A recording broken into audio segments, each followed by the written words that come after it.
നമസ്കാരം.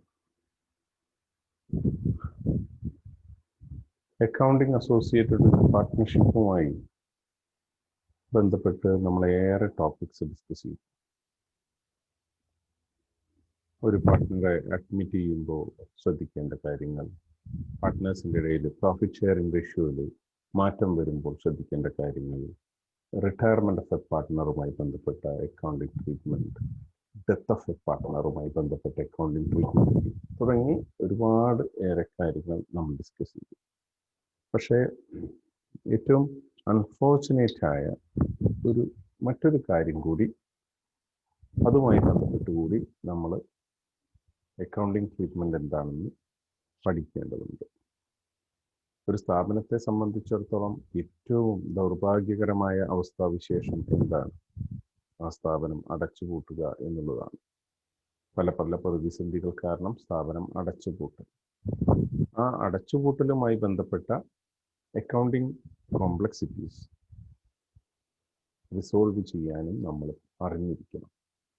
അപ്പോൾ ഒരു സ്ഥാപനത്തിൻ്റെ മരണം, സ്ഥാപനം ഇല്ലാതാവൽ, സെൻറ്റിമെൻറ്റ്സ് ഒക്കെ മാറ്റിവെച്ചുകൊണ്ട് അക്കൗണ്ടിംഗ് വർക്ക് ചെയ്യാൻ പ്രാപ്തനാവണം നല്ലൊരു അക്കൗണ്ടൻറ്റ്. അപ്പോൾ അതുമായി ബന്ധപ്പെട്ട കാര്യങ്ങളാണ് നമ്മൾ ഡിസ്കസ് ചെയ്യാൻ പോകുന്നത്. Okay, so let us see അതിനുപയോഗിക്കുന്ന വാക്കെന്താണ്, അതുമായി ബന്ധപ്പെട്ട അക്കൗണ്ടിംഗ് ട്രീറ്റ്മെൻറ്റ് എന്താണ് തുടങ്ങിയ കാര്യങ്ങൾ നമ്മൾ ഒരു വിശകലനത്തിന് വിധേയമാക്കുന്നു.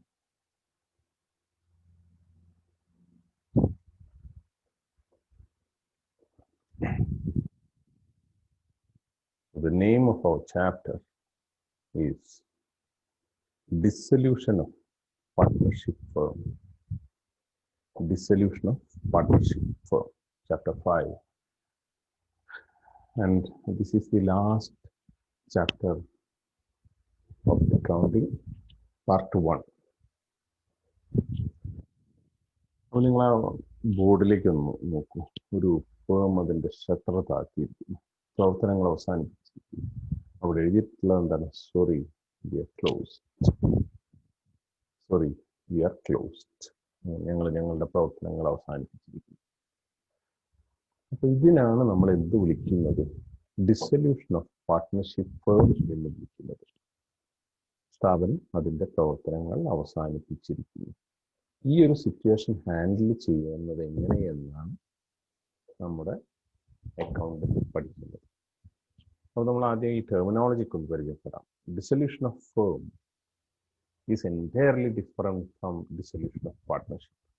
Dissolution of firm leads to complete closure of the partnership business. ഒരു സ്ഥാപനത്തിന്റെ പരിപൂർണമായ അടച്ചുപൂട്ടലിലേക്ക് നയിക്കുന്നതാണ് ഡിസൊല്യൂഷൻ ഓഫ് ഫേം. അത് ഡിസൊല്യൂഷൻ ഓഫ് പാർട്ട്ണർഷിപ്പിൽ നിന്ന് ഡിഫറെൻ്റ് ആണ്. In case of dissolution of partnership, the business may continue with a new agreement, but in dissolution of firm, business will not continue. ഇതുവരെ നമ്മൾ പഠിച്ച എല്ലാ കേസസും, change in profit sharing ratio, admission of a partner, retirement of a partner, death of a partner, ഈ സിറ്റുവേഷനൊക്കെ dissolution of പാർട്ട്ണർഷിപ്പിന് examples ആണ്. But dissolution of partnership firm is a different term. ഇവിടെ ബിസിനസ് അതിൻ്റെ പ്രവർത്തനങ്ങളുമായി മുന്നോട്ട് പോകുന്നില്ല. See, liabilities are paid off, എല്ലാ കടബാധ്യതകളും തീർത്തിരിക്കുന്നു. All assets are sold out and the balance, if any left, is distributed among partners. ഞാൻ ഇതിൻ്റെ പ്രത്യേകം നമുക്ക് എല്ലാം അടച്ചുപൂട്ടി സാധനങ്ങൾ കൊണ്ടുപോകാം. ഡിസൊല്യൂഷൻ ഓഫ് പാർട്ട്ണർഷിപ്പ് എന്താണ്? നമ്മൾ ഡിസ്കസ് ചെയ്തത് എന്താണ്? Dissolution of firm. Dissolution of partnership firm എന്താണ്? ഇവിടെ ഡിസൊല്യൂഷൻ ഓഫ് പാർട്ട്ണർഷിപ്പ് എന്താണെന്നാണ് ഇനി പറയുന്നത്. നമ്മൾ പഠിച്ചു കഴിഞ്ഞതാണ്, എങ്കിലും ഒരു ഓർമ്മപ്പെടുത്തൽ. Any change in the relation between partners leads to dissolution of partnership.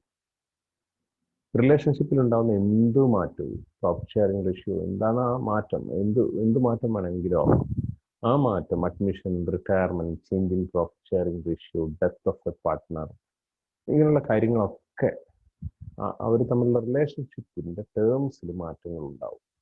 അതിനാണ് നമ്മൾ ഡിസൊല്യൂഷൻ ഓഫ് പാർട്ട്ണർഷിപ്പ് എന്ന് വിളിക്കുന്നത്. At the time of change in profit sharing ratio between the partners, admission, retirement, death etcetera of partners cause changes in relationship between partners. പാർട്ട്നേഴ്സിന്റെ ബന്ധത്തിൽ മാറ്റങ്ങളുണ്ട്, ബന്ധത്തിന്റെ സ്വഭാവത്തിൽ മാറ്റമുണ്ടാകുന്നു.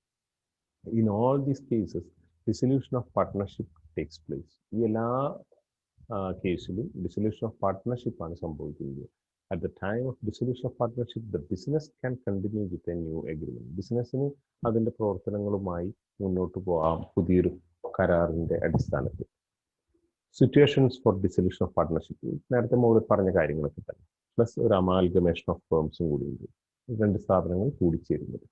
In all the above cases, the firm can continue its operations with a new agreement. There is no need to close the firm. സ്ഥാപനം അടച്ചു പൂട്ടേണ്ട ആവശ്യമില്ല. Now see what is dissolution of firm. Dissolution of firm means complete closure of the business. Dissolution of firm is also known as winding up of the firm. സ്ഥാപനത്തിന്റെ പ്രവർത്തനങ്ങൾ അവസാനിപ്പിക്കൽ, winding up അല്ലെങ്കിൽ liquidation of firm. And it results in termination of relationship between all partners. Termination എന്ന അവസാനിക്കൽ, partners തമ്മിലുള്ള ബന്ധം അവസാനിക്കുന്നു. And stoppage of business, ബിസിനസിന്റെ പ്രവർത്തനങ്ങളും അവസാനിക്കുന്നു. At the time of dissolution of firms, all assets of the firm are sold, cash realized, and with that cash, liabilities are to be paid off. എല്ലാ അസറ്റും വിറ്റൊഴിവാക്കണം, എന്നിട്ട് ആ cash ഉപയോഗിച്ച് എല്ലാ ബാധ്യതകളും കൊടുത്തു തീർക്കണം. If there is any cash balance left, it will be distributed among the partners as per their ratio. അവരുടെ profit sharing ratio ഉണ്ടല്ലോ, അതിനനുസരിച്ച് എന്തെങ്കിലും ബാക്കിയുണ്ടെങ്കിൽ അത് പാർട്ട്നേഴ്സിൻ്റെ ഇടയിൽ വീതിച്ചു കൊടുക്കും. ഇനി ആ പ്രോസസ്സ് ജസ്റ്റ് ഒന്ന് കുറഞ്ഞ വാക്കുകളിൽ എക്സ്പ്ലെയിൻ ചെയ്താണ്. Decided to close the business, partners decided to close the business, then assets sold, എല്ലാ അസറ്റും വിറ്റു. With that cash, liabilities paid off. ആ കാശ് ഉപയോഗിച്ച് ബാധ്യതകൾ കൊടുത്തു തീർത്തു. If any cash balance left, it should be distributed among partners in their profit sharing ratio. ഈ പറഞ്ഞ കാര്യങ്ങൾ, 4 കാര്യങ്ങൾ. Some assets or liability or realization expense may take over by partners. ചിലപ്പോൾ എന്ത് ചെയ്യും, ഈ അസറ്റ് പാർട്ട്നേഴ്സ് എടുത്തുകൊണ്ടേക്കാം, വിൽക്കണമെന്നില്ല, പാർട്ട്നേഴ്സ് എടുത്തുകൊണ്ടേക്കാം. ചിലപ്പോൾ ഏതെങ്കിലും ലയബിലിറ്റി പാർട്ട്നേഴ്സ് ആയിട്ട് എടുത്തേക്കാം. റിയലൈസേഷൻ എക്സ്പെൻസ് ചിലപ്പോൾ പാർട്ട്നേഴ്സ് കൊടുത്തേക്കാം. ഈ റിയലൈസേഷൻ എന്ന സാധനങ്ങൾ വിൽക്കാനും ക്യാഷ് കളക്ട് ചെയ്യാനൊക്കെ ഒരു ചിലവുണ്ടല്ലോ, അതിനാണ് റിയലൈസേഷൻ എക്സ്പെൻസ് എന്ന് വിളിക്കുന്നത്. ഇനി നമ്മൾ ആ 2 ടേംസ് ഒന്ന് പരിചയപ്പെട്ട് കഴിഞ്ഞു. അത് തമ്മിലുള്ള വ്യത്യാസങ്ങൾ നമ്മളൊന്ന് പരിശോധിക്കുക. Distinguish between dissolution of partnership and dissolution of firm. കുറച്ചേറെ ഡിഫറൻസസ് ഉണ്ട്, നമ്മൾ നോക്കാം. ബേസിക് പഠിച്ചു കഴിഞ്ഞതാണ്, ഒന്ന് വേഗത്തിൽ പറഞ്ഞു പോവാം. മീനിങ് ഡിസൊല്യൂഷൻ ഓഫ് പാർട്ട്ണർഷിപ്പ്, അവിടെ സ്ഥാപനം അതിന്റെ പ്രവർത്തനമായിട്ട് മുന്നോട്ട് പോകുന്നുണ്ടല്ലോ. Change in relationship of partnership among different parties. ആളുകൾ തമ്മിലുള്ള ബന്ധം, partnership itself means a kind of relationship. ആ റിലേഷൻഷിപ്പിൽ വരുന്ന മാറ്റം. Dissolution of firm, partnership between all the partners of the firm comes to an end. Relationship അവസാനിക്കുന്നു. Termination of business, ബിസിനസ്സിന്റെ പ്രവർത്തനങ്ങൾ അവസാനിക്കുന്നു. Closure of business, business is not terminated. It can continue with a new agreement. എന്തിന്റെ കാര്യത്തിൽ? Dissolution of partnershipന്റെ കാര്യത്തിൽ ബിസിനസ്സിൽ അതിന്റെ പ്രവർത്തനങ്ങളായിട്ട് മുന്നോട്ട് പോകാം with a new agreement. പക്ഷേ ഡിസൊല്യൂഷൻ ഓഫ് ഫേമിന്റെ കാര്യത്തിൽ ബിസിനസ് വിൽ നോട്ട് കണ്ടിന്യൂ. ബിസിനസ്സിൽ അതിന്റെ പ്രവർത്തനങ്ങൾ അവസാനിപ്പിക്കുകയാണ് ചെയ്യും, ടെർമിനേറ്റ് ചെയ്യും.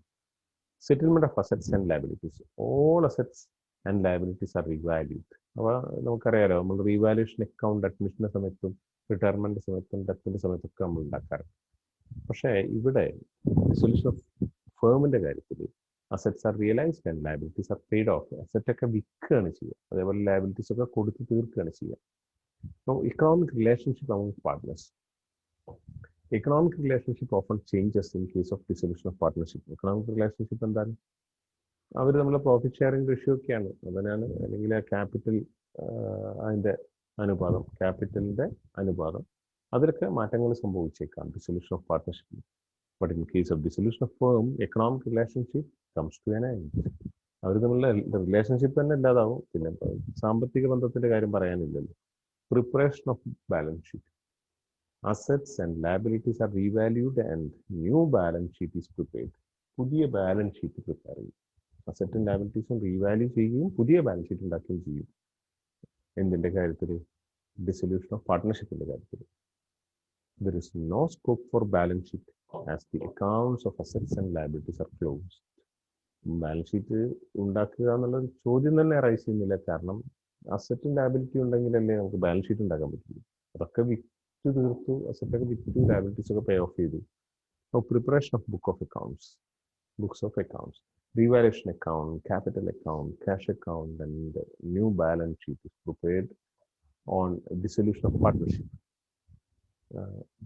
പാർട്ട്ണർഷിപ്പിന്റെ ഡിസൊല്യൂഷന് ശേഷം ന്യൂ അഗ്രിമെന്റിന്റെ അടിസ്ഥാനത്തിൽ അവർ പുതുതായിട്ട് പ്രവർത്തനങ്ങൾ മുന്നോട്ട് കൊണ്ടുപോവുകയും revaluation account, capital account, cash account, balance sheet ഒക്കെ പ്രിപ്പയർ ചെയ്യുകയും ചെയ്യും. But in case of dissolution of firm, realisation account, revaluation account അല്ല, realisation account, capital account and cash account are prepare. Balance sheet ഒന്നുമില്ല, പ്രധാനമായിട്ട് ഈ 3 accounts ആണ് prepare ചെയ്യുന്നത്. Now see the modes of dissolution of firm. ഏതൊക്കെ മാർഗങ്ങളിലാണ്, ഏതൊക്കെ രീതിയിലാണ് ഡിസൊല്യൂഷൻ ഓഫ് ഫേം സംഭവിക്കുന്നത്, ബിസിനസ് ഏതൊക്കെ രീതിയിൽ പ്രവർത്തനങ്ങൾ അവസാനിപ്പിക്കുന്നു. Dissolution of the firm takes place in the following ways. Important ആണ്, ചിലപ്പോൾ ചോദിക്കാറുണ്ട്. ഈ താഴെ പറയുന്ന രീതിയിലാണ് ഡിസൊല്യൂഷൻ സംഭവിക്കാറുള്ളത്. ഒന്ന്, ഡിസൊല്യൂഷൻ ബൈ എഗ്രിമെന്റ്, കരാറിന്റെ അടിസ്ഥാനത്തിൽ. എൻ്റെ പ്രവർത്തനങ്ങൾ അവസാനിച്ച് പാർട്ട്ണർഷിപ്പ് സ്ഥാപനം അടച്ചുപൂട്ടാൻ തീരുമാനിക്കുന്നു. കമ്പൽസറി ഡിസൊല്യൂഷൻ, നിർബന്ധമായിട്ടുള്ള dissolution on the happening of certain contingencies. Contingency ആണ് അൺസർട്ടനിറ്റീസ്, നമ്മൾ അപ്രതീക്ഷിതമായ കുറച്ച് കാര്യങ്ങൾ സംഭവിക്കുമ്പോൾ. ഡിസൊല്യൂഷൻ ബൈ നോട്ടീസ്, പാർട്ട്നേഴ്സ് പിന്നെ എന്ത് ചെയ്യും, ഒരു നോട്ടീസ് മറ്റ് പാർട്ട്നേഴ്സിന് കൊടുത്തിട്ട്, ഒരു പാർട്ട്ണർക്ക് വേണമെങ്കിൽ മറ്റ് പാർട്ട്നേഴ്സിന് നോട്ടീസ് കൊടുത്തിട്ട് വേണമെങ്കിൽ സ്ഥാപനത്തിൻ്റെ പ്രവർത്തനങ്ങൾ അവസാനിപ്പിക്കാം. ഡിസൊല്യൂഷൻ ബൈ കോർട്ട്, കോടതി ഇടപെട്ടിട്ട്. ഓക്കെ, ബിസിനസ് ക്ലോസ് ചെയ്യുന്നു. Modes of dissolution of firm, അതിൽ ഓരോന്നായിട്ട് നമുക്ക് നോക്കാം. Dissolution by agreement. Firm is dissolve with consent of all the partners. എല്ലാ പാർട്ട്നേഴ്സിനും സമ്മതം അനുസരിച്ച് സ്ഥാപനം അതിൻ്റെ പ്രവർത്തനങ്ങൾ അവസാനിപ്പിക്കാം. Or as per the terms of partnership agreement. Partnership എഗ്രിമെന്റിൽ അങ്ങനെ വ്യവസ്ഥ ചെയ്തിട്ടുണ്ടെങ്കിൽ, അതിൻ്റെ പ്രവർത്തനങ്ങൾ ഇന്ന സമയത്ത് അവസാനിപ്പിക്കണമെന്ന് വ്യവസ്ഥ ചെയ്തിട്ടുണ്ടെങ്കിൽ അപ്പോഴും അവസാനിപ്പിക്കാം. അത് കരാറിന്റെ അടിസ്ഥാനത്തിൽ. നമുക്ക് കരാറിന്റെ അടിസ്ഥാനത്തിലായതുകൊണ്ടാണ് അവർ കൈയൊക്കെ കൊടുത്തിട്ട് പിന്നെ സന്തോഷമായിട്ടാണ് പിരിയുന്നത്. Modes of dissolution. അടുത്ത case compulsory dissolution. A firm is dissolve compulsorily in the following cases. നിർബന്ധമായിട്ടുള്ള dissolution. When the business of the firm becomes illegal. സ്ഥാപനം നിയമവിരുദ്ധമാണെങ്കിൽ തീർച്ചയായും അടച്ചുപൂട്ടേണ്ടി വരും. When all the partners or all except one become insolvent. എല്ലാവരും അല്ലെങ്കിൽ ഒരാളൊഴികെ ബാക്കി എല്ലാവരും പാപ്പരായി, അതായത് അവരുടെയൊക്കെ ബാധ്യതകൾ കൂടി, അസറ്റ് കുറവാണ്, ഇൻസോൾവെന്റ് ആയിട്ട് കോടതി പ്രഖ്യാപിക്കുകയൊക്കെ ചെയ്തു കഴിഞ്ഞാൽ ആ സ്ഥാപനം പിന്നെ നിലനിൽക്കില്ല. When all the partners or all except one decide to retire from the firm. എല്ലാ പാർട്ട്നേഴ്സും അല്ലെങ്കിൽ ഒരാളൊഴികെ എല്ലാ പാർട്ട്നേഴ്സും സ്ഥാപനത്തിൽ നിന്ന് പിരിഞ്ഞു പോകാൻ തീരുമാനിക്കുന്നു. കാരണം രണ്ടാളെങ്കിലും ഉണ്ടെങ്കിൽ സ്ഥാപനം പ്രവർത്തനങ്ങളായിട്ട് മുന്നോട്ട് പോകാനാവും. അല്ലെങ്കിൽ പാർട്ട്ണർഷിപ്പ് എന്നുള്ള ഒരു വാക്കിന് തന്നെ പ്രസക്തിയുള്ളൂ. അപ്പോൾ അത്തരം സാഹചര്യങ്ങളിൽ when all the partners or all except one die. എല്ലാ പാർട്ട്നേഴ്സും അല്ലെങ്കിൽ ഒരാളൊഴികെ എല്ലാ പാർട്ട്നേഴ്സും മരിച്ചു പോവുകയാണെങ്കിൽ, സ്റ്റോപ്പ് ചെയ്യാൻ ഇല്ലീഗൽ ആണെങ്കിൽ, ഇൻസോൾവെന്റ് ആണെങ്കിൽ. ഇൻസോൾവെന്റ് എന്നതാ persons or business that are incapable of paying their debts as they fall due. കടബാധ്യത തീർക്കാൻ പറ്റാതെ നിൽക്കുന്ന ആളുകളെയാണ് ഇൻസോൾവെന്റ് എന്ന് വിളിക്കുക. All except one died. അങ്ങനെയുള്ള situation. Modes of dissolution of firm. അടുത്ത case on the happening of certain contingencies. ചില അൺസർട്ടനിറ്റീസ്, അസന്ദിഗ്ധാവസ്ഥകൾ ഉണ്ടാകുന്ന സമയത്ത്. In the absence of an agreement to the contrary, a firm will be dissolved in the following cases. ഈ താഴെ പറയുന്നതിന് വിരുദ്ധമായി ഒരു കരാറില്ല എങ്കിൽ താഴെ പറയുന്ന സാഹചര്യങ്ങളിൽ സ്ഥാപനം അതിൻ്റെ പ്രവർത്തനങ്ങൾ അവസാനിപ്പിക്കണം. If it is constituted for a fixed period by the expiry of that term. If that firm is constituted for a fixed period, if that firm is constituted for a fixed period, ഈ രീതിയിൽ വായിക്കുക. By the expiry of that term. ഒരു പ്രത്യേക കാലയളവിലേക്കാണ് സ്ഥാപനം രൂപീകരിച്ചിട്ടുള്ളത്, ആ കാലയളവ് കഴിഞ്ഞു. അല്ലെങ്കിൽ ആ പ്രവർത്തനം അവസാനിപ്പിച്ച് ഒരു ബിൽഡിംഗ് ഉണ്ടാക്കാൻ, ഒരു ബ്രിഡ്ജ് ഉണ്ടാക്കാൻ. അപ്പോൾ അത് ഉണ്ടായതിനു ശേഷം എന്ത് ചെയ്യുന്നു? സ്ഥാപനം അതിൻ്റെ പ്രവർത്തനങ്ങൾ അവസാനിപ്പിക്കുന്നു, സ്ഥാപനം പിരിച്ചുവിടുന്നു. If it is constituted to carry out one or more ventures by the completion thereof. അപ്പോൾ ഒരു പ്രത്യേക കാലം, 1 കൊല്ലത്തേക്ക് 2 കൊല്ലത്തേക്ക്, അതാണ് മുകളിൽ പറഞ്ഞത്. രണ്ടാമത്തത് ഒരു പ്രത്യേക പ്രൊജക്ടിന്റെ കംപ്ലീഷൻ. ആ കംപ്ലീഷൻ ആയി കഴിഞ്ഞാൽ സ്ഥാപനം പ്രവർത്തനങ്ങൾ അവസാനിക്കും. By the death of the partner. സ്ഥാപനത്തിന്റെ ഒരു വ്യക്തി മരിച്ചു പോകുന്നു, ആ സമയത്ത് അങ്ങനെ തീരുമാനിക്കുകയാണെങ്കിൽ. By the declaration of all partners as an insolvent. By the declaration of a partner as insolvent. അപ്പോൾ ആ സാഹചര്യത്തിലും പുതിയ കരാറൊന്നും ഉണ്ടാക്കാതെ സ്ഥാപനം വേണമെങ്കിൽ പിരിച്ചുവിടാം. Task completed, death of a partner. അപ്പോൾ ഈ ഡെത്ത് ഓഫ് എ പാർട്ട്ണർ ഒക്കെ ഉണ്ടാകുമ്പോൾ എന്ത് ചെയ്യണം? ഒരു പുതിയ എഗ്രിമെന്റ് ഉണ്ടാക്കണം. എന്നിട്ട് അപ്പോൾ 2 പാർട്ട്നേഴ്സേ ഉള്ളൂ, ഒരാൾ മരിച്ചു പോയിക്കുന്നത് സ്ഥാപനത്തിന് മുന്നോട്ട് പോകാനാവില്ലല്ലോ. അടുത്തത് dissolution by notice. In case of a partnership at will. Partnership at will എന്ന് പറഞ്ഞാൽ അർത്ഥം ദീർഘകാലാടിസ്ഥാനത്തിലുള്ളത്. നമുക്ക് ഇഷ്ടമുള്ളിടത്തോളം കാലം പാർട്ട്ണർഷിപ്പ് കൊണ്ടുപോകാം.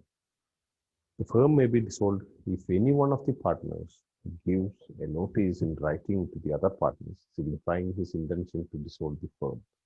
ഏതെങ്കിലും ഒരു പാർട്ട്ണർ, ഈ പാർട്ട്ണർഷിപ്പ് അറ്റ് വില്ലിന്റെ കേസ് ആണെങ്കിൽ ഏതെങ്കിലും ഒരു പാർട്ട്ണർ ഒരു നോട്ടീസ് കൊടുക്കാൻ മറ്റു പാർട്ട്നേഴ്സിന്, എനിക്ക് സ്ഥാപനം മുന്നോട്ട് കൊണ്ടുപോകാൻ ആവശ്യമില്ല, താല്പര്യമില്ല, നമുക്ക് സ്ഥാപനം പ്രവർത്തനങ്ങൾ അവസാനിപ്പിക്കാം. ആ സാഹചര്യത്തിൽ ഡിസൊല്യൂഷൻ ബൈ നോട്ടീസ്. അടുത്ത നോക്കൂ, ഡിസൊല്യൂഷൻ ബൈ കോർട്ട്. കോടതിയുടെ ഇടപെടൽ വഴി സ്ഥാപനം പ്രവർത്തനങ്ങൾ അവസാനിപ്പിക്കും. At the suit of a partner, the court may order a partnership firm to be dissolved on any of the following grounds. അത് പറയുന്ന ഏത് സാഹചര്യത്തിലും ഏതെങ്കിലും ഒരു പാർട്ട്ണർ കേസ് കൊടുക്കുകയാണെങ്കിൽ കോടതിക്ക് ഉത്തരവിടാം, സ്ഥാപനം പിരിച്ചുവിടണം, സ്ഥാപനം പ്രവർത്തനങ്ങൾ അവസാനിപ്പിക്കുന്നു. When a particular partner becomes unsound mind, ഒരാൾ മാനസിക പ്രശ്നമുള്ള ആളായി മാറുന്ന സമയത്ത്, when a partner becomes permanently incapable of performing his duties as a partner.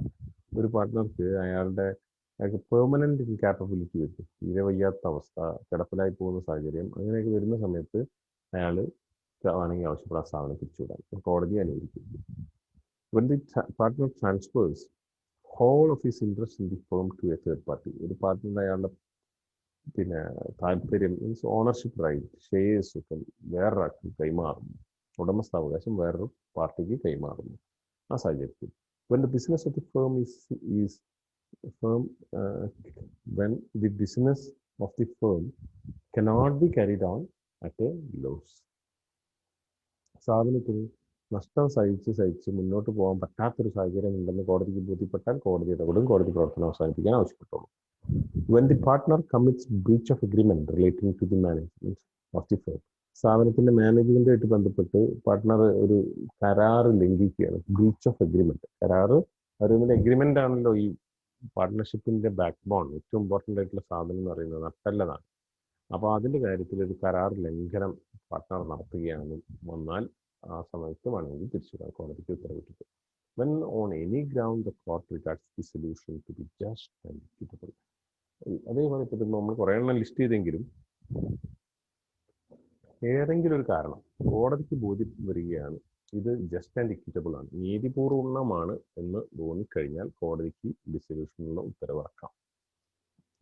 Dissolution by the order of the court. Insanity, misconduct, continuous loss, just and equitable ground. അപ്പോൾ ഈ മുകളിൽ list ചെയ്തതൊന്നല്ല, വേറെ എന്തെങ്കിലും ഒരു കൃത്യമായ റീസൺ, ഗ്രൗണ്ട് ഉദ്ദേശിച്ചുള്ള reason ഉണ്ടെങ്കിൽ, പെർമനന്റ് capability ഉണ്ടെങ്കിൽ, persistent disregard of partnership agreement by a partner. ഒരു പാർട്ട്ണർ സ്ഥിരമായിട്ട് എന്ത് ചെയ്യുന്നു, പാർട്ട്ണർഷിപ്പ് എഗ്രിമെന്റ് തെറ്റിച്ചുകൊണ്ടിരിക്കുകയാണ്, ട്രാൻസ്ഫർ ഓഫ് ഇൻട്രസ്റ്റ്, അയാളുടെ ഉടമസ്ഥാവകാശം മറ്റു വ്യക്തി കൈമാറുന്നു. ഈ സാഹചര്യങ്ങളിലൊക്കെ കോടതി ഉത്തരവിടും. How to settle the accounts on dissolution of firm. Dissolution of firm means complete closure of the business. So on dissolution, the firm disposes of all its assets or all its assets to set off all its liabilities. സ്ഥാപനം അതിൻ്റെ എല്ലാ അസറ്റും dispose ചെയ്യും, വിറ്റ് തീർക്കും. ഇതിനു വേണ്ടിയിട്ടാണ് അതിൻ്റെ എല്ലാ ലയബിലിറ്റീസും കൊടുത്തു തീർക്കാൻ വേണ്ടിയിട്ട്. ഡിസൊല്യൂഷൻ പ്രത്യേകത കംപ്ലീറ്റ് ആയിട്ട് സ്ഥാപനം അടച്ചുപൂട്ടലിലേക്ക് നയിക്കും. The mode of settling accounts will be mentioned in the partnership deed. ഏത് വിധത്തിൽ അക്കൗണ്ട് സെറ്റിൽ ചെയ്യണമെന്ന് മിക്കവാറും പാർട്ട്ണർഷിപ്പ് ഡീഡിൽ പറഞ്ഞിട്ടുണ്ടാവും. But in the absence of an agreement between the partners, the rules given in section 48, 49 and 55 of the Indian Partnership Act 1932 will apply. These rules are എന്തൊക്കെയാണ് ആ rules എന്നാണ്. അപ്പോൾ പാർട്ട്ണർഷിപ്പ് ഡീഡിൽ പറഞ്ഞിട്ടുണ്ടാവും. ഇല്ല എങ്കിൽ ഈ സെക്ഷൻ 48, 49, 55 പാർട്ട്ണർഷിപ്പ് ആക്ടിലുള്ളത് അതാണ് ഇവിടെ അപ്ലൈ ചെയ്യുക. അപ്പോൾ എന്തൊക്കെയാണ് നോക്കൂ. Treatment of losses. Losses, including deficiencies of capital, shall be paid first out of profit, next out of capital, and lastly, if needed, by the partners individually in their profit sharing ratio. അപ്പോൾ എന്തെങ്കിലും കൊടുത്തു തീർക്കാൻ ഉണ്ടെങ്കിൽ അത് ഏത് വിധത്തിലാണ് എടുക്കുകയെന്നാണ്. കൊടുത്തു തീർക്കാനുള്ള ബാധ്യതകൾ, നഷ്ടങ്ങൾ, ഇതൊക്കെ ഏത് വിധത്തിലാണ് എടുക്കുക എന്നുള്ളതാണ്. ആദ്യം ലാഭത്തിൽ നിന്ന്, രണ്ടാമതായി മൂലധനത്തിൽ നിന്ന്, മൂന്നാമതായി ഒരു നിവൃത്തിയില്ല എങ്കിൽ എന്ത് ചെയ്യും, പാർട്ട്നേഴ്സിൻ്റെ അടുത്ത് ഇൻഡിവിജ്വലായി അവരുടെ പ്രോഫിറ്റ് ഷെയറിംഗ് റേഷ്യോയിൽ ഇങ്ങോട്ട് എടുക്കും. ഇനി ചില പാർട്ട്നേഴ്സിന് കൊടുക്കാൻ പറ്റിയില്ലെങ്കിലോ ആരുടെ നിന്നാണ് കിട്ടുന്നത് അയാളുടെ അടുത്ത് തിരിച്ചു. ഇതാണ് എൻ്റെ പിന്നെ ലോസസും അല്ലെങ്കിൽ ലയബിലിറ്റീസും പേ ഓഫ് ചെയ്യുന്ന രീതി. Settlement of accounts, application of assets. Asset എങ്ങനെ അപ്ലൈ ചെയ്യും? അതായത് സ്ഥാപനത്തിന് ഒരുപാട് അസറ്റ് ഉണ്ടാവില്ല. ഈ അസറ്റ് വിറ്റ് കിട്ടുന്ന കാശ് ഏത് വിധത്തിൽ, ഏത് പ്രയോറിറ്റി ഓർഡറിലാണ് സ്പെൻഡ് ചെയ്യാനുള്ളത്.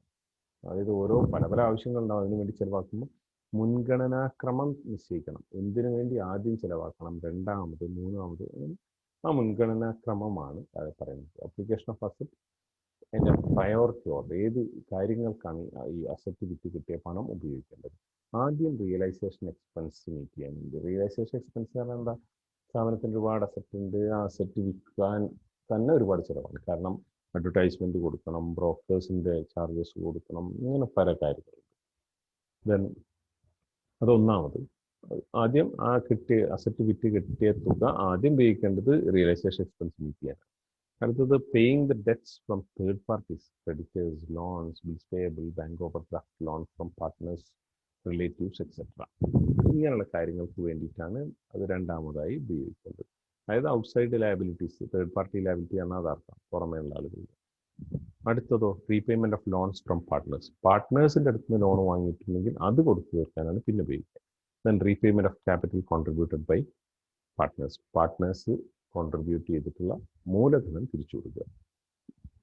Surplus if any is distributed among the partners in their profit sharing ratio. ഇനിയും വല്ലതും ബാക്കിയുണ്ടെങ്കിൽ അത് എന്ത് ചെയ്യുക, പാർട്ട്നേഴ്സിൻ്റെ ഇടയിൽ വീതിച്ചു കൊടുക്കുക അവരുടെ പ്രോഫിറ്റ് ഷെയറിംഗ് റേഷ്യോ. ഇനി അടുത്ത ക്വസ്റ്റ്യൻ ഒരു ആളുകൾക്ക് ഉണ്ടായേക്കാവുന്ന ഒരു സംശയമാണ്, settlement of private debts and firms debts. Private debt പറഞ്ഞാൽ പാർട്ട്നേഴ്സിൻ്റെ ഇൻഡിവിജ്വൽ ആയിട്ടുള്ള ഡെറ്റ്, അയാളുടെ ഹൗസ് ഹോൾഡ് ആവശ്യങ്ങൾക്ക് വേണ്ടിയിട്ട്, വീട്ടിലെ ആവശ്യങ്ങൾക്ക് വേണ്ടിയിട്ടൊക്കെ അയാളുടെ ലോൺ. അതേപോലെ സ്ഥാപനത്തിൻ്റെ കടമുണ്ട്. ഈ രണ്ട് കടവും ഒരേ സമയം ഒരു വ്യക്തിക്കുണ്ട്. അപ്പം അയാൾ പിന്നെ അയാളുടെ അസറ്റ്, അയാളുടെ പേഴ്സണൽ അസറ്റ് വിൽക്കുമ്പോൾ വിറ്റ് കിട്ടുന്ന തുക ആദ്യം ഏത് കൊടുക്കാൻ, അടച്ചു തീർക്കാൻ ഉപയോഗിക്കേണ്ടത്? അയാളുടെ പേഴ്സണൽ കടാണോ ഫേമിൻ്റെ കടാണോ? അപ്പോൾ അവിടെ പ്രയോറിറ്റി പേഴ്സണൽ കടത്തിനാണ്. അതേപോലെ ഫേമിൻ്റെ അസറ്റ് വിറ്റ് കഴിയുമ്പോൾ അവിടെ ആദ്യം അത് ഉപയോഗിക്കുക എന്തിനാണ്, ഫേമിൻ്റെ ഡെറ്റ് തീർക്കാൻ വേണ്ടിയിട്ടാണ്, അല്ലാതെ പാർട്ട്ണറുടെ പേഴ്സണൽ കടം തീർക്കാൻ വേണ്ടിയിട്ടല്ല. അപ്പോൾ private debts, private debts of partner and firms debt coexist. രണ്ട് തരത്തിലുള്ള കടവും നിലനിൽക്കുന്നുണ്ട്. സ്ഥാപനത്തിനും കടമുണ്ട്, ഇയാൾക്ക് പേഴ്സണൽ ആയിട്ടുള്ള കടവുകളും ഉണ്ട്. The following rules as stated in section 49 of the act shall apply. Indian partnership ആക്ടിലെ സെക്ഷൻ 49 താഴെ പറയുന്ന പരിഹാരമാണ് നിർദ്ദേശിക്കുന്നത്. പ്രൈവറ്റ് ഡെറ്റ് അതിൻ്റെ meaning. Private debts are debts which a partner owes in his personal capacity. അത് വ്യക്തിപരമായ കടം പ്രൈവറ്റ് ഡെറ്റ് എന്ന് പറയുന്നത്. The respective partner is liable to discharge these debts personally or from his own sources. അപ്പോൾ അയാൾക്ക് എന്ത് ചെയ്യേണ്ടത്, അയാളെ പേഴ്സണൽ അസറ്റ് ഉപയോഗിച്ചിട്ടാണ് ഇത് സാധാരണ രീതിയിൽ തീർക്കേണ്ടത്. ഫേം ഡെറ്റ് പറഞ്ഞാൽ debts which the firm owes to outsiders are known as firm's debt. ഫേമിൻ്റെ കടം, ഫേമിന് ഔട്ട്സൈഡേഴ്സിനോടുള്ള കടം. In other words, these are the claims which the firm has to pay to the outsiders or third party. Third പാർട്ടിക്ക് കൊടുക്കാനുള്ള കടം. The payment of these debts are made out of the firm's property first. സ്ഥാപനത്തിൻ്റെ property ഉപയോഗിച്ച് ആദ്യം കൊടുത്തു തീർക്കുന്നത് ഈ ഫേമിൻ്റെ ഡെറ്റ് ആയിരിക്കും. Now, settlement of private debts. The personal debts and liabilities of individual partners should be paid first out of his private property, and surplus, if any, can be utilized for the payment of purpose debts. അപ്പോൾ ഒരു വ്യക്തിക്ക് അയാളുടെ സ്വകാര്യ സ്വത്ത് വിറ്റ് കഴിഞ്ഞാൽ ആദ്യം കൊടുത്തു തീർക്കേണ്ടത് അയാളുടെ സ്വകാര്യ കടങ്ങൾ തന്നെയാണ്. അത് കഴിഞ്ഞ് വല്ലതും ബാക്കിയുണ്ടെങ്കിൽ മാത്രം അത് ഫേമിൻ്റെ ഡെറ്റിന് ഫേമിൻ്റെ കടം അടയ്ക്കാൻ ഉപയോഗിച്ചാൽ മതി. Settlement of firm's debt of firm's debts are first paid out of firm's asset. അപ്പോൾ ആദ്യം ഫേമിൻ്റെ അസറ്റ് വിറ്റ് കിട്ടിയ പണം മുഴുവൻ ഫേമിൻ്റെ ഡെറ്റ് അടച്ചു തീർക്കാൻ ഉപയോഗിക്കണം. And the surplus if any would be distributed to partners. എന്തെങ്കിലും അധികം ഉണ്ടെങ്കിൽ ഇതൊക്കെ വിറ്റ് കടങ്ങളൊക്കെ തീർത്തിട്ട് ബാക്കി വല്ലതും ഉണ്ടെങ്കിൽ അത് പാർട്ട്നേഴ്സിന് കൊടുക്കും. The partners can use this amount to pay off their private debts. അവരുടെ പ്രൈവറ്റ് ഡെറ്റ് കൊടുത്തു തീർക്കാൻ അവർക്കത് ഉപയോഗിക്കാനാവും. ഓക്കെ, ബേസിസ് ഓഫ് ഡിഫറൻസ് രണ്ട് തമ്മിലുള്ള വ്യത്യാസമാണ് ഫേം ഡെറ്റും പാർട്ട്നേഴ്സ് പ്രൈവറ്റ് ഡെറ്റും. അത്ര വലിയ ഇമ്പോർട്ടൻ്റ് ആയ ടോപ്പിക്കല്ല, ജസ്റ്റ് ഒന്ന് പറഞ്ഞേക്കാം കാഷ്വലായിട്ട്. Meaning debts owed by firm to the outsiders. സ്ഥാപനത്തിന് പുറമേ ഉള്ളവരോടുള്ള കടമാണ്. പ്രൈവറ്റ് ഡെറ്റ് ആണെങ്കിൽ debt owed by partner to any other person. പേഴ്സണലായിട്ട് പാർട്ട്ണർക്ക് പുറമേ ഉള്ള ഒരാളോട് കടമുണ്ടെങ്കിൽ അതിന് പ്രൈവറ്റ് ഡെറ്റ് എന്ന് വിളിക്കാം. Liability, all the partners are liable jointly and severally to the firm's debt. സ്ഥാപനത്തിന്റെ കടം തീർക്കാൻ ഓരോ വ്യക്തിക്കും സ്വന്തം നിലയ്ക്കും കൂട്ടായും ഉത്തരവാദിത്വം ഉണ്ടായിരിക്കും. Only the concerned partner is held responsible to pay the liability. Private debt ആണെങ്കിൽ ആരാണോ ആ കടമെടുത്തത് ആ പാർട്ട്ണർക്ക് മാത്രമേ അത് അടച്ചു തീർക്കാനുള്ള ഉത്തരവാദിത്തമുള്ളൂ. Application of firm's property. സ്ഥാപനത്തിന്റെ പ്രോപ്പർട്ടി ആസ്തികൾ എന്തിനാണ് ഉപയോഗിക്കുന്നതെന്ന്. Firm's debts will be applied first. Firm's debt ഫേമിന്റെ കടം അടച്ചു തീർക്കാനാണ് ഈ തുക ആദ്യം ഉപയോഗിക്കേണ്ടത്, ഫേമിന്റെ പ്രോപ്പർട്ടി ഉപയോഗിക്കേണ്ടത്. പ്രൈവറ്റ് ഡെറ്റുമായിട്ട് ബന്ധപ്പെട്ട excess if any will be applied to private debts. അതായത് ഫേമിന്റെ കടത്തെ തീർന്നു കഴിഞ്ഞാൽ പിന്നെ ബാക്കി ഇയാൾക്ക് എത്രയാണോ കിട്ടാനുള്ളത് അത് വേണമെങ്കിൽ ഈ പ്രൈവറ്റ് ഡെറ്റിന് കൊടുത്തു തീർക്കാൻ വേണ്ടി ഉപയോഗിക്കാം. Application of private property. അതേസമയം ഇയാളെ സ്വകാര്യ സ്വത്തുമായിട്ട് ബന്ധപ്പെട്ടോ ലാസ്റ്റ് പ്രയോറിറ്റി. ഫേമിന്റെ ഡെറ്റ് കൊടുക്കാൻ ഒരു നിവൃത്തിയിലേക്ക് മാത്രമേ അതെടുക്കാൻ പറ്റൂ after the disposal of private debts.